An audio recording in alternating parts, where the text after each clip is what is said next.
students. So in today's class we shall be starting our topic of fatty acid oxidation. The fatty acids in the body are mostly oxidized by a process known as beta oxidation. So this process is known as beta oxidation.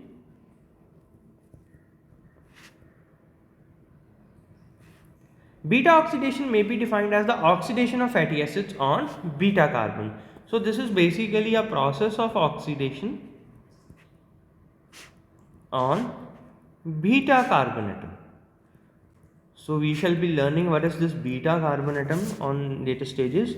Now this results in a sequential removal of two carbon fragments every time an oxidation cycle is completed. So every time an oxidation cycle is completed, there is a removal of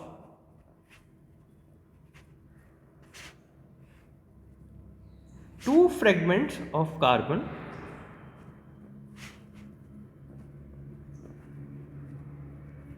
in form of acetyl coenzyme A. So they are removed in the form of acetyl coenzyme A. So the structure for acetyl coenzyme A I shall be writing here. So you must be familiar what is this acetyl coenzyme A, and we had already studied this as an initiator molecule in TCA cycle. So it enters into the TCA cycle also. So this is the structure for acetyl coenzyme A. So now let us start how this beta oxidation occurs. What are the various stages involved in this? So basically beta oxidation occurs in three stages. First being activation of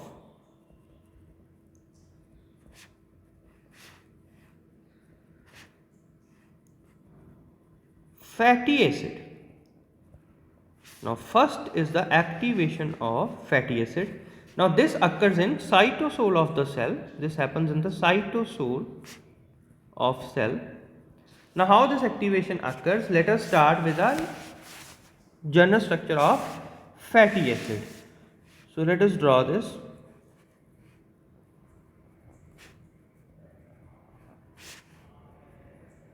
Now this is the general structure for a fatty acid. So this fatty acid in presence of enzyme thiokinase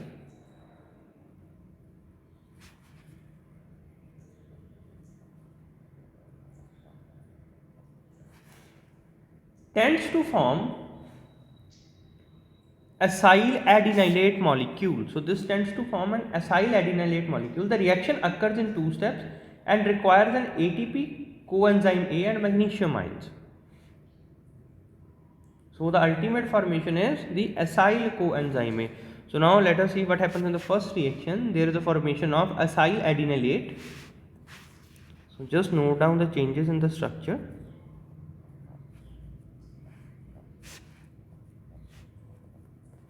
Here will be an attachment of one AMP molecule.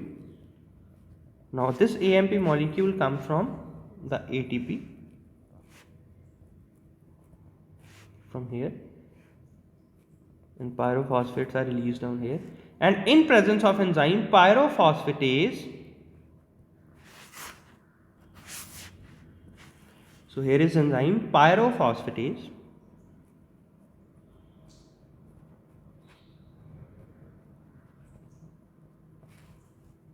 two inorganic phosphates are formed. So this is the structure for acyl adenylate. Here is the structure for acyl adenylate. Now the next is in presence of a coenzyme A, it tends to form acyl coenzyme A molecule. So the next one is the formation of acyl coenzyme A molecule.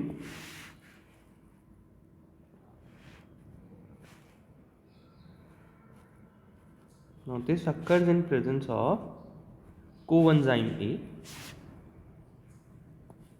Now see the changes in the structure.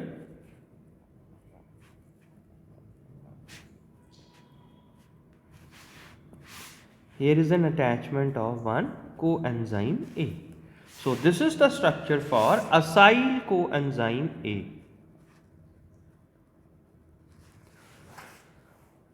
Now three different types of thiokinase act to activate long chain, medium chain and short chain fatty acids. So this was regarding the activation of fatty acid to acyl coenzyme A by the enzyme thiokinase. So here is an important enzyme involved, that is thiokinase.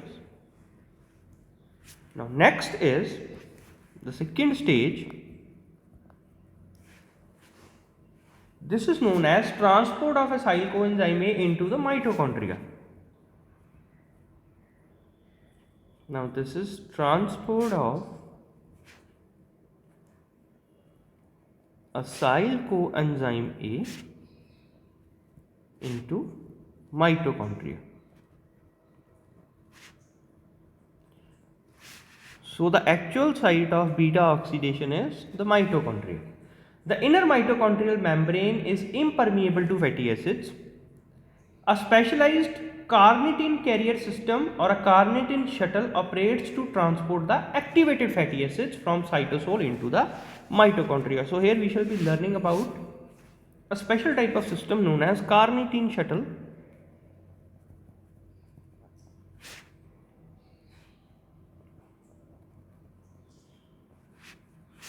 Also sometimes referred as carnitine carrier system. Carnitine carrier system.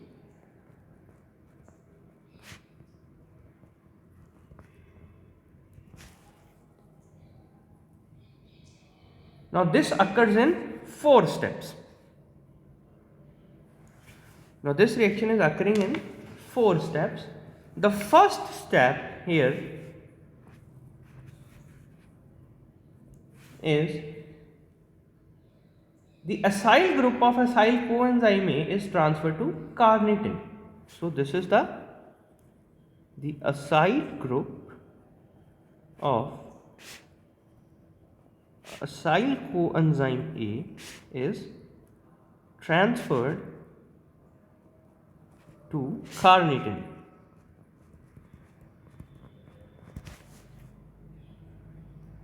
And this is catalyzed by carnitine acyl transferase 1. So this reaction is catalyzed by enzyme carnitine acyl transferase 1 molecule. 1 molecule means it is the name of the enzyme, which is present on the outer surface of the inner mitochondrial membranes. Now this is basically present on the outer surface of inner mitochondrial membrane. So we can write here present on outer surface of inner mitochondrial membrane.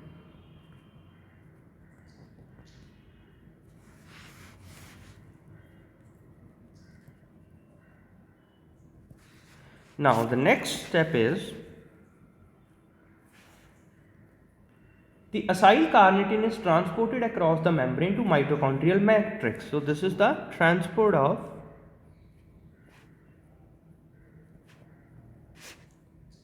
acyl carnitine complex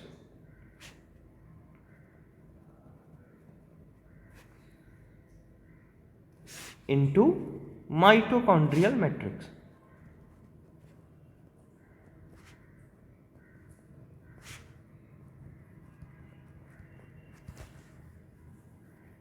Now this occurs with the help of specific carrier protein. Thus this occurs with the help of a specific carrier protein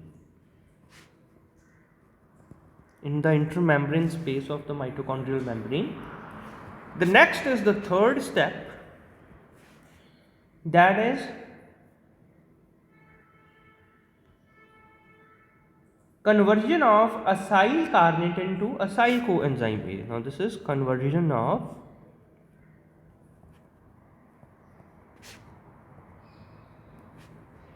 acyl carnitin to acyl coenzyme A. Now this happens in presence of enzyme carnitin acyl transferase 2. Now this is catalyzed by an enzyme carnitin acyl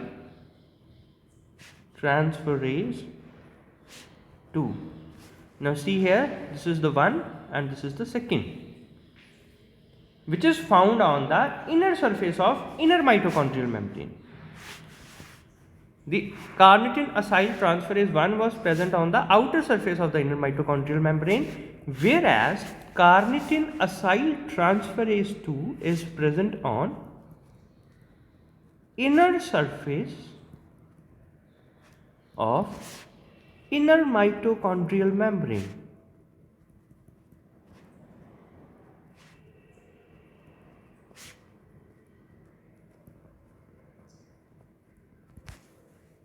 And the last step is the release of carnitin for reuse. Now the last step is the carnitin released returns to cytosol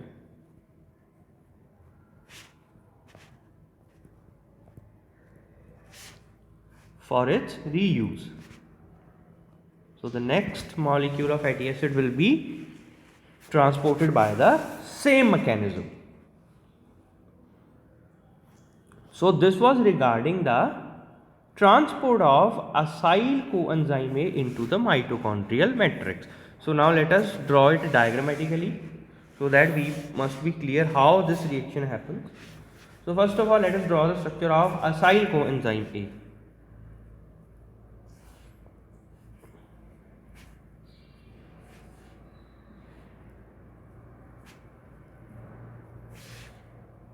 Now this is the structure for acyl coenzyme A. Now this happens to attach with carnitin acyl transferase 1 molecule. Carnitin acyl transferase 1.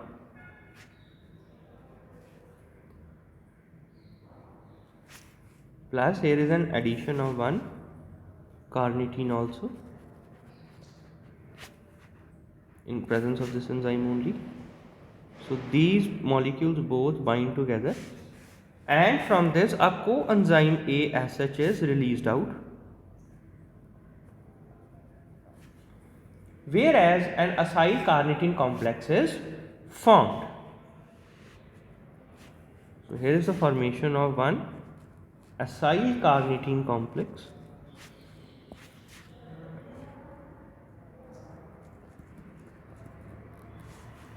Now this acyl carnitine will cross the inner mitochondrial membrane now with the help of a carrier protein. Now we shall be drawing here the inner mitochondrial membrane.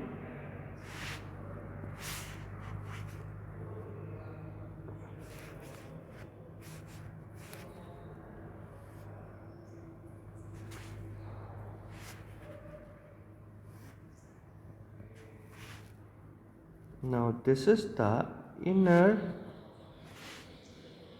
mitochondrial membrane.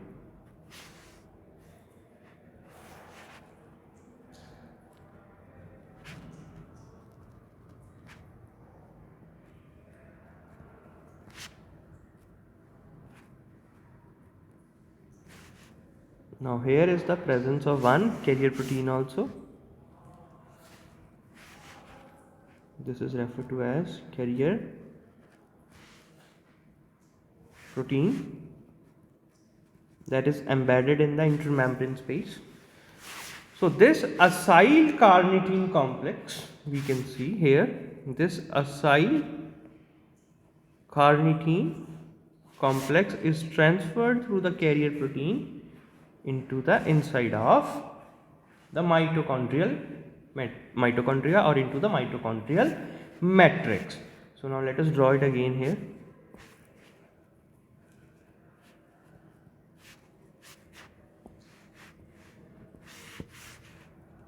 Now this is transferred into inside of the cell.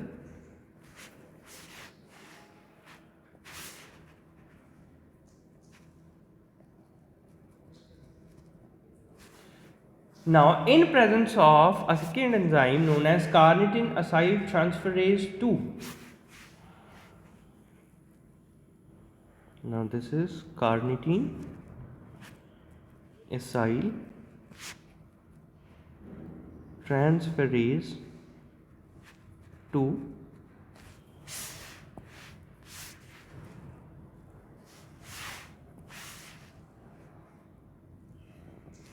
And in presence of one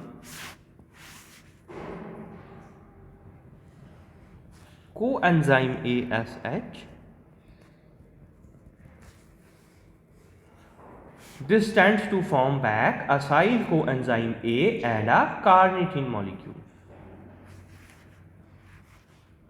So again from here it will tend to form one acyl coenzyme A. See this one. This molecule will be same present inside the mitochondrial matrix now.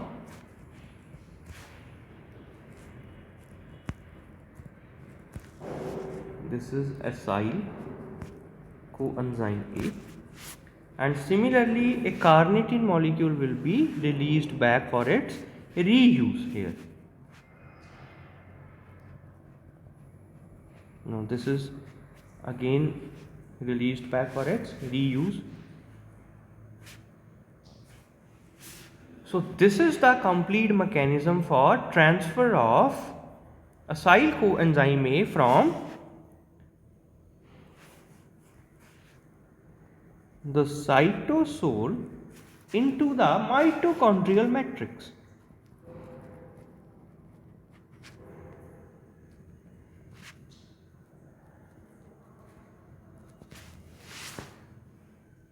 So students, this was the second stage, that is the transport of acyl coenzyme A into the mitochondrial matrix. Now comes the actual stage where the proper oxidation or proper beta oxidation occurs. Now this is the third stage known as beta oxidation proper.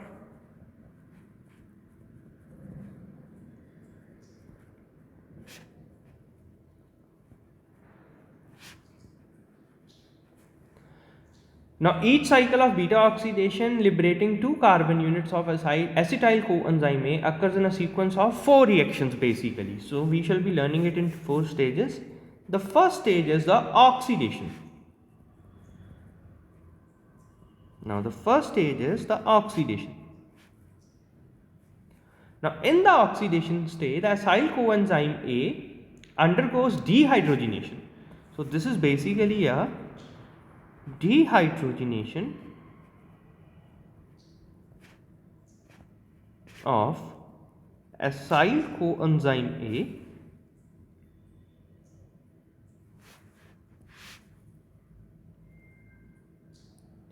and a double bond is formed between alpha and beta carbons. So, and it also leads to formation of double bond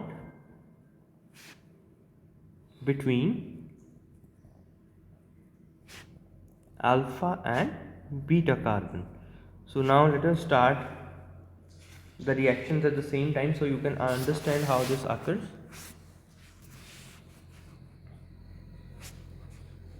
So the first reaction is the dehydrogenation. Let us draw a simple structure for a fatty acid.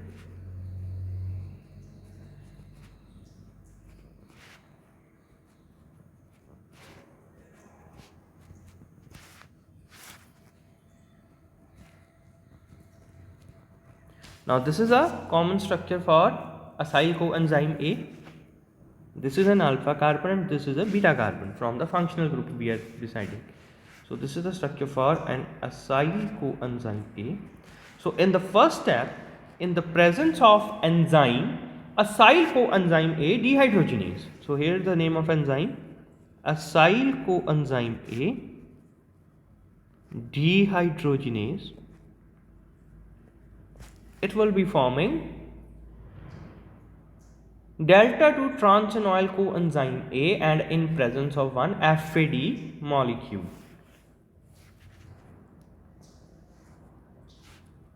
So in this one, FAD is converted into FADH2 molecule, and this is further subjected into the electron transport chain to render 2 ATPs. So the ultimately the product being formed is delta 2 transenol coenzyme A. So what are the changes that are occurring? We shall be highlighting here. So a double bond will be inserted in the alpha and beta carbon. So these are the changes that will be occurring, that leads to formation of delta 2 transenol coenzyme A. So this is the oxidation. Now the next step is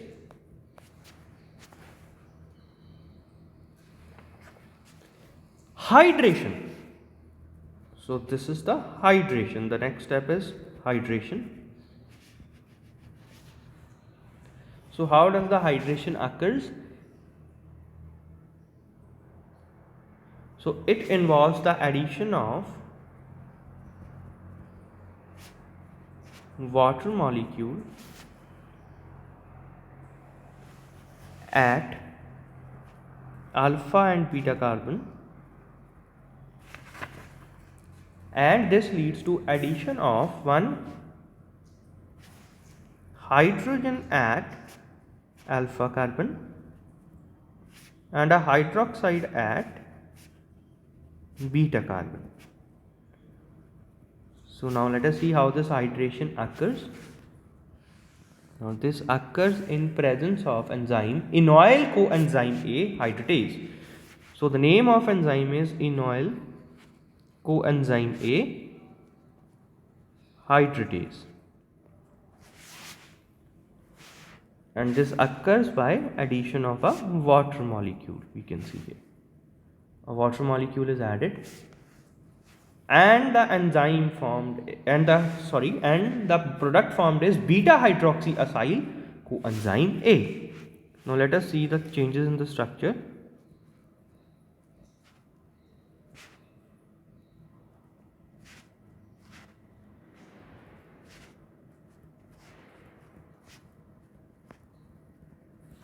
The changes will be an addition of hydrogen here and a hydroxide here, and the name of compound is beta hydroxyacyl coenzyme A. The name of compound is beta hydroxy. See, a hydroxy group is present at the beta carbon. Beta hydroxyacyl coenzyme A. Now comes the third step, that is oxidation. So here is occurring the oxidation again.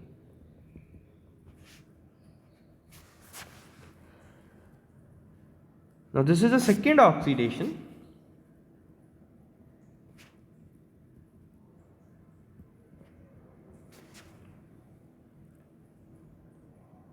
That generates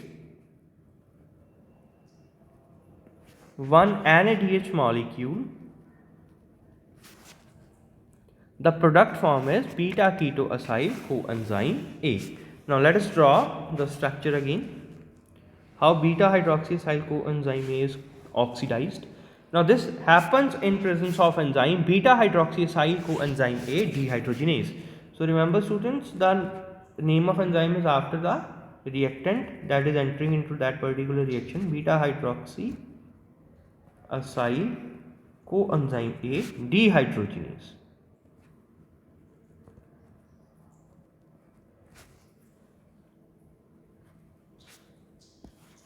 So one NADH is generated here from NAD positive.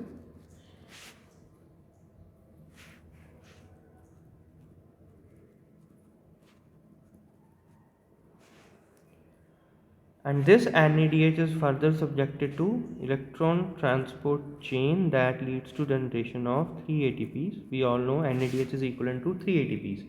So the product being formed is beta ketoacyl coenzyme A. Now see the changes in the structure here.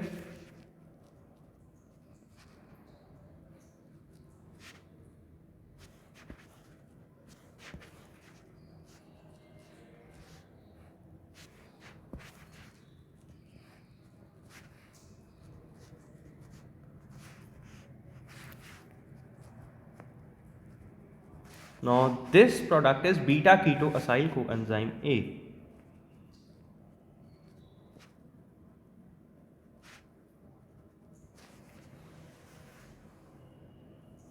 Now comes the last step, that is the cleavage of one acetyl coenzyme A molecule. Now the last step is cleavage.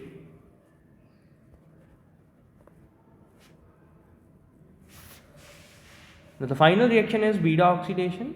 In beta oxidation is liberation of a 2 carbon fragment. Now here a 2 carbon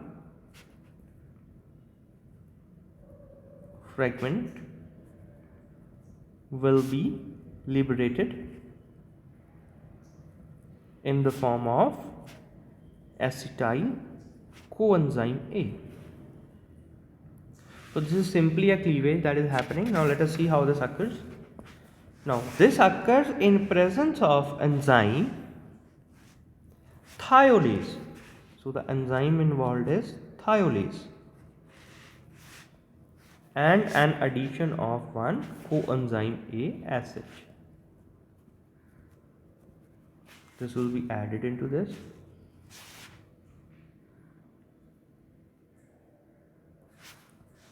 Now the structures that are being formed is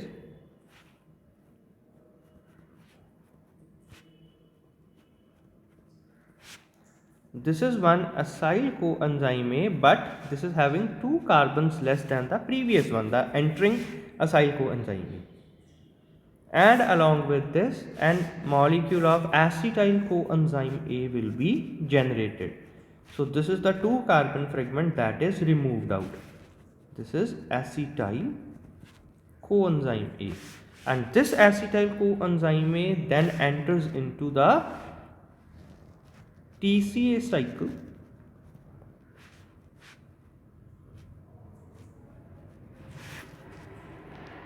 and from which carbon dioxides are further removed. So this is the fate of any molecule, any fatty acid molecule that is oxidized to form energies. To summarize, we can say, let us take an example of palmitoyl coenzyme A. So palmitic acid that will be forming the corresponding coenzyme A molecule, that is palmitoyl coenzyme A. Now this is basically a 16 carbon compound.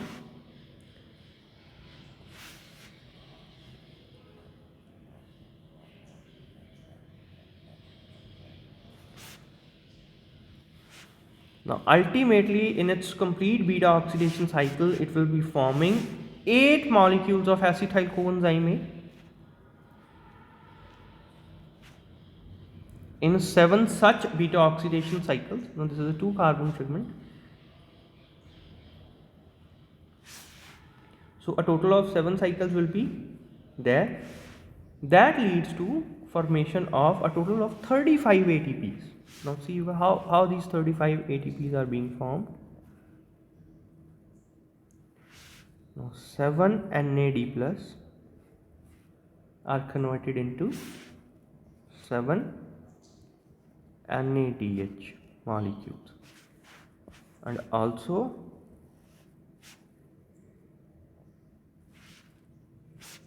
seven FAD molecules are also converted into 7 FADH2 molecules.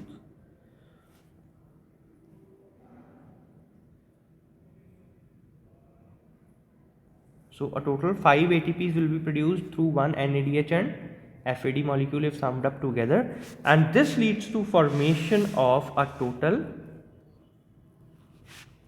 35 ATPs. How? In 7 such cycles.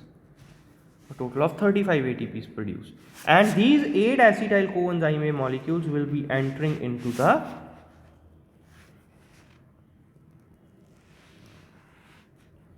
TCA cycle.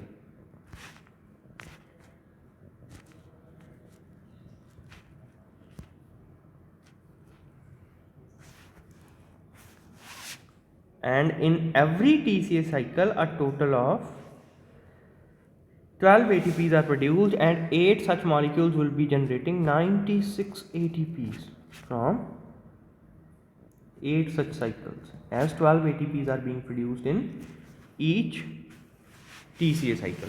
Now, if we take a look on the energetics of the palmitic acid oxidation, so now let us cover them in detail. The bioenergetics, palmitic acid. So this is for your reference that if one molecule of palmitic acid is undergoing beta oxidation process, how many ATPs will be generated or yielded. So the first one is, we shall be understanding through the beta oxidation, the primary one. The beta oxidation will include 7 cycles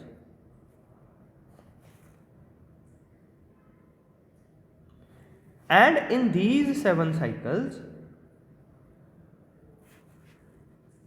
7 FADH2 molecules will be produced, as one FADH2 is equivalent to 2 ATPs. So it will be forming a total of 14 ATPs here. Similarly, 7 NADH molecules will be produced, as one NADH is equivalent to 3 ATP. So a total of 21 ATPs will be produced in this. So a net of 35 ATPs. See, we have referred only here. 35 ATPs will be produced through this. Now the next is through the 8 acetyl coenzyme A molecules. Now 8 acetyl coenzyme A molecules, as the palmitic acid has a 16 carbon fragment, they will be entering into the TCA cycle. So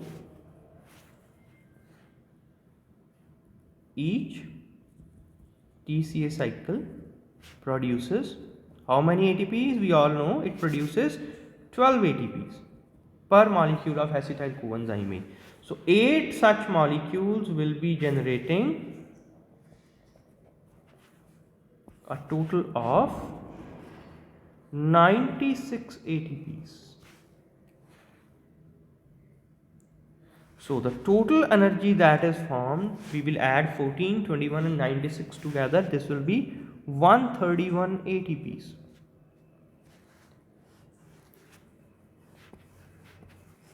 And we all know that energy utilized during the activation. So during activation of fatty acid, energy is also utilized, that is equivalent to 2 ATPs. This is equivalent to 2 ATPs. So 2 ATPs will be subtracted. See here in the first part that involves the activation. So see here, 2 inorganic phosphates are being utilized. So this is regarding the activation, energy being utilized in the activation. So ultimately a total of 129 ATPs per molecule of palmitic acid.